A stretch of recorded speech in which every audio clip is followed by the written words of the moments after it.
आज मैं आपसे एक क्वेश्चन पूछता हूँ। एक शादी का प्रपोजल कैसा होना चाहिए? रोमांटिक, कैंडल्स, फूल, म्यूजिक। पर क्या हो अगर एक प्रपोजल में प्यार कम और जमीन जायदाद के झगड़े ज्यादा हों? क्या हो अगर प्रपोजल के बीच में ही लड़का मर जाए और फिर जिंदा होकर शादी के लिए हाँ कर दे और फिर अगले ही पल फिर से झगड़ा शुरू हो जाए? अजीब है ना? ऐसा ही अजीब, मजेदार और पागलपन से भरा हुआ है हमारा आज का चैप्टर। नमस्ते दोस्तों, मैं हूँ राहुल रावत और आज हम पढ़ने जा रहे हैं क्लास 10th इंग्लिश की फर्स्ट फ्लाइट बुक का लास्ट चैप्टर, जो कि एक वन एक्ट प्ले है जिसका नाम है द प्रपोजल। इसे लिखा है रसिया के महान राइटर एंटन चेकोव ने। ये कहानी एक फेज है। फेज का मतलब होता है एक ऐसी कॉमेडी जिसमें सिचुएशंस को इतना ज्यादा बड़ा चढ़ाकर दिखाया जाता है कि आप अपनी हंसी रोक ही नहीं पाते। तो चलिए इस मजेदार प्ले को देखते हैं। तो इस प्ले में सिर्फ 3 ही कैरेक्टर्स हैं, पर तीनों के तीनों एक से बढ़कर एक नमूने हैं। पहला कैरेक्टर है इवान वसीलेविच लोमव, जिसे सिंपली हम लोमव कह के बुलाएंगे। ये है हमारा हीरो। 35 साल का एक जमींदार है, पर ये हीरो कम बेचारा ज्यादा लगता है। ये एक हाइपोकॉन्ड्रियक है, यानी कि एक ऐसा इंसान है जिसे हमेशा लगता रहता है कि वो बीमार है। दरअसल उसे पाल्पिटेशन यानी कि दिल के जोर जोर से धड़कने की समस्या है। उसकी आंखें फड़कती हैं और उसे नींद नहीं आती है। ये शादी करना चाहता है, पर प्यार के लिए नहीं, बल्कि इसलिए क्योंकि उसकी उम्र हो गई है और उसे एक शांत और रेगुलर सी लाइफ चाहिए। दूसरा कैरेक्टर है स्टीफन स्टेपेनोविच चुबुकोव। ये लोमव का पड़ोसी है, एक और अमीर जमींदार। ये बहुत ही ड्रामेटिक आदमी है। एक पल में मीठी मीठी बातें करेगा, अगले ही पल में गालियां देने लगेगा। उसके लिए पैसे और जमीन ही सब कुछ है। तीसरा कैरेक्टर है नतालिया स्टेपनोवना। ये चुबुकोव की 25 साल की बेटी है। पढ़ाई लिखाई में अच्छी है, दिखने में भी ठीक ठाक है, पर गुस्से की बहुत तेज है। She is an excellent housekeeper, not bad looking, well educated. पर उसकी भी शादी की उम्र निकली जा रही है, इसलिए वो शादी के लिए डेस्परेट है। राइटर उसे एक लव से कैट कहते हैं, यानी कि शादी के लिए मरी जा रही है। अब कहानी शुरू होती है चुबुकोव के घर से। लोमव एकदम से शाम की फैंसी ड्रेस पहनकर चुबुकोव से मिलने आता है। चुबुकोव उसे देखकर हैरान हो जाता है। वो सोचता है कि ये इतना बन ठन कर क्यों आया है, कहीं नई साल पर पार्टी मांगने तो नहीं आया। फिर उसे लगता है he is come to borrow money, ये जरूर पैसे उधार मांगने आया है। और चुबुकोव मनी मन डिसाइड कर लेता है कि वो उसे एक फूटी कौड़ी नहीं देगा। पर ऊपर से वो बहुत ही मीठा बनकर कहता है, आइए आइए माय डियर फेलो, कितने दिनों बाद देखे। लोमा बहुत ही नर्वस है। वो इधर उधर की बातें करता है। वो कहता है मौसम अच्छा है, आपकी फसल अच्छी हुई है। आखिर में वो हिम्मत करके कहता है कि मैं आपसे मदद मांगने आया हूँ। अब चुबुकोव जो सोच रहा था तो उसका डर सच हो जाता है। उसे लगता है कि अब ये पैसे मांगेगा, पर लोमव कहता है नहीं नहीं, मैं आपसे पैसे मांगने नहीं आया, मैं आपसे आपकी बेटी नतालिया स्टेपनोवना का हाथ मांगने आया हूँ। I have come to ask the hand of your daughter Natalia Stepanovna in marriage. ये सुनते ही चुबुकोव का मूड 180 डिग्री घूम जाता है। वो जो अभी तक मनी मन लोमव को गालियां दे रहा था, अब खुशी से पागल हो जाता है। ये उसके लिए एक बिजनेस डील पक्की होने जैसा था। वो चिल्लाता है, बाय जॉब इवान वसीलेविच, से इट अगेन, फिर से कहो। वो लोमव को गले लगा लेता है, उसे किस करता है। उसकी आंखों में खुशी के आंसू आ जाते हैं। वो कहता है कि मैं हमेशा से चाहता था कि ये हो, मैं तुम्हें अपने बेटी की तरह मानता हूँ। उसका ड्रामा देखने लायक था। अब वो तेजी से नतालिया को बुलाने जाता है। जब चुबुकोव अंदर जाता है तो लोमव अकेले में खुद से बातें करता है। वो सोचता है कि शादी करना जरूरी है। मैं 35 का हो गया हूँ, मेरी लाइफ शांत और रेगुलर होनी चाहिए। मुझे पैल्पिटेशंस होते हैं, रात को सोता हूँ तो मेरा बायां पैर अजीब तरह से खिंचता है। वो सोचता है नतालिया एक अच्छी हाउसकीपर है, पढ़ी लिखी है और दिखने में भी ठीक ठाक है। उसके लिए एक परफेक्ट प्रैक्टिकल चॉइस है। प्यार व्यार का तो कोई चक्कर है ही नहीं। तभी नतालिया एंटर करती है। उसे नहीं पता था कि लोमव क्यों आया है। वो आते ही कहती है कि पापा कह रहे हैं कि कोई सामान खरीदने वाला आया है। हेलो। लोमव बहुत ही नर्वस है। वो शादी की बात शुरू करने की कोशिश करता है, पर इधर उधर की बातों में उलझ जाता है। वो कहता है कि हमारे परिवार के रिश्ते हमेशा से बहुत अच्छे रहे हैं और जैसा कि आप जानती हैं कि मेरी जमीन आपकी जमीन से बिल्कुल जुड़ी हुई है। मेरे ऑक्सन मिडोस आपके ब्रिच वुड्स को छूते हैं।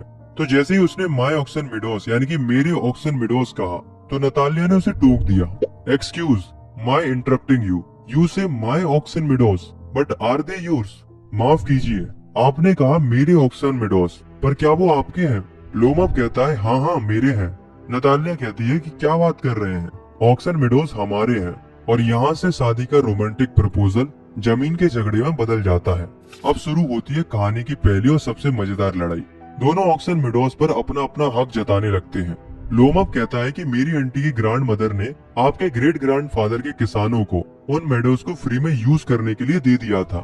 40 साल तक उसे यूज करने के बाद अब आप उसे अपना समझने लगे हैं। नतालिया कहती है कि ये सब बकवास है, हमारे पास वो जमीन 300 साल से है। धीरे धीरे उनकी लड़ाई पर्सनल हो जाती है, वो एक दूसरे के परिवार को बीच में लाते हैं। तभी चुबुकोव एंटर करता है। वो कहता है कि क्या हुआ।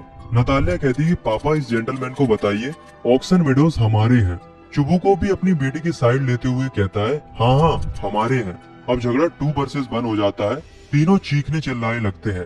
चुबुकोव लेमअप के दादाजी को अ ड्रिंक यानी कि पियक्कड़ कहता है और उसकी आंटी के बारे में भी बुरा भला कहता है। लोमअप का हाइपरकॉन्ड्रिया उस पर हावी हो जाता है। उसका दिल जोर जोर से धड़कने लगता है, उसकी आंखें फड़कने लगती हैं, उसके पैर सुन्न हो जाते हैं।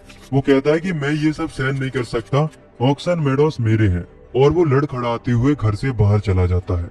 लोमअप के जाने के बाद चुबुकोव और नतालिया अपनी जीत का जश्न मनाते हैं। चुबुकोव उसे लैंड ग्रेबर यानी कि जमीन हड़पने वाला कहता है, पर तभी चुबुकोव से गलती हो जाती है। वो गुस्से में बोल देता है। क्या बोलता है? वो कहता है कि ये बेवकूफ, इसके अंदर हिम्मत देखो, ये यहाँ शादी का प्रपोजल लेकर आया था। ये सुनते ही नतालिया के होश उड़ जाते हैं। व्हाट? A proposal? उसे एहसास होता है कि उसने अभी अभी एक शादी का मौका जमीन के एक छोटे से टुकड़े के लिए गवा दिया है। वो हिस्टेरिकल हो जाती है। वो अपने पापा पर चिल्लाती है कि वापस लाओ उसे, अभी इसी वक्त। Bring him back, back, bring him back here. वो जमीन पर गिरने का नाटक करती है कि मैं मर रही हूँ, उसे वापस लाओ। तभी चुबुको बेचारा अपनी बेटी का ड्रामा देखकर दौड़ता हुआ लोमअप को वापस लाने जाता है। वो खुद को गोली मारने की बात करता है। कितना ड्रामा होगा यार, सोच के देखो। लोमअप वापस आता है। वो अभी भी कमजोर फील कर रहा था। नतालिया अब एकदम से मीठी बन जाती है। वो कहती है I am sorry Ivan Vasilevich, Oxen Meadows आपके ही है। लोमअप खुश हो जाता है। अब वो दोनों टॉपिक बदलने की कोशिश करते हैं। वो हंटिंग यानी कि शिकार के बारे में बात करना शुरू करते हैं और यहाँ से शुरू होती है उनकी दूसरी लड़ाई। लेमअप कहता है कि उसका कुत्ता गैस सबसे बेस्ट है, उसने उसे 125 रूबल्स में खरीदा है। नतालिया कहती है कि 125 रूबल्स, ये तो बहुत ज्यादा है। मेरा कुत्ता स्क्वीजर उससे कहीं बेहतर है और वो सिर्फ 85 रूबल्स का है। और फिर शुरू होती है कुत्तों की लड़ाई। नतालिया कहती है कि लोमअप का कुत्ता गैस बूढ़ा हो गया है, उसके मुंह का नीचे वाला जबड़ा ऊपर वाले से छोटा है, ऊपर से वो एक ओवर शॉट है, जिसका मतलब है कि वो एक बुरा हंटर है। अब लोमअप कहता है कि स्क्वीजर पडिंग फेस है और उसकी पेडिग्री यानी कि नस्ल का कोई ठिकाना नहीं है। अब लड़ाई फिर से बढ़ जाती है। चुबुको फिर से एंटर करता है और वो फिर से अपनी बेटी की साइड लेते हुए गैस को बुरा भला कहता है। अब तीनों एक साथ चिल्ला रहे थे कि मेरा कुत्ता बेहतर है। वो कहता है नहीं नहीं मेरा कुत्ता बेहतर है। अब तुम सोच लो कि क्या ही ड्रामा चल रहा होगा। नतालिया और उसका पापा कह रहा है कि मेरा कुत्ता बेहतर है, इधर लोमअप कह रहा है कि मेरा कुत्ता बेहतर है। इस स्ट्रेस में लोमअप का दिमाग काम करना बंद कर देता है। वो कहता है कि मेरा दिल फट रहा है, मेरी आंखों के सामने अंधेरा छा रहा है, मैं गिर रहा हूँ। और वो कुर्सी पर बेहोश होकर गिर जाता है। नतालिया और चुबुकोव को लगता है कि वो मर गया है, ही इज डेड। नतालिया रोने लगती है। वो कहती है कि मैं तो बर्बाद हो गई। चुबुकोव पानी लाता है पर लोमअप हिलता नहीं है। अब उसे लगता है कि मैंने एक आदमी को मार दिया। अपनी इस टेंशन में चुबुकोव लेमअप के चेहरे के सामने चिल्लाता है। वो कहता है जल्दी करो और मेरी बेटी से शादी कर लो, वो तैयार है। और वो नतालिया का हाथ बेहोश लोमअप के हाथ में रख देता है। तभी लोमअप की आंखें खुलती हैं। उसे कुछ समझ नहीं आता कि मैं कहाँ हूँ। चुबुकोव जल्दी से कहता है कि वो तैयार है, किस करो और शांति से रहो। अब लोमअप अभी भी कंफ्यूज में है कि ये हो क्या रहा है, लेकिन तभी वो नतालिया का हाथ किस करता है। चुबुकोव खुशी से चिल्लाता है शादी पक्की हो गई और वो शैंपेन लाने के लिए कहता है। पर क्या अब सब ठीक हो गया? बिल्कुल नहीं। जैसे ही नतालिया और लेमअप को होश आता है, वो फिर से वही झगड़ा शुरू कर देते हैं। नतालिया कहती है कि अब तो मान जाओ कि स्क्वीजर बेहतर है और लेमअप कहता है कि नहीं, गैस बेहतर है। उनकी चीख पुकार के बीच बेचारा चुबुकोव उन्हें शांत करने की कोशिश करते हुए चिल्लाता रहता है शैंपेन शैंपेन शैंपेन।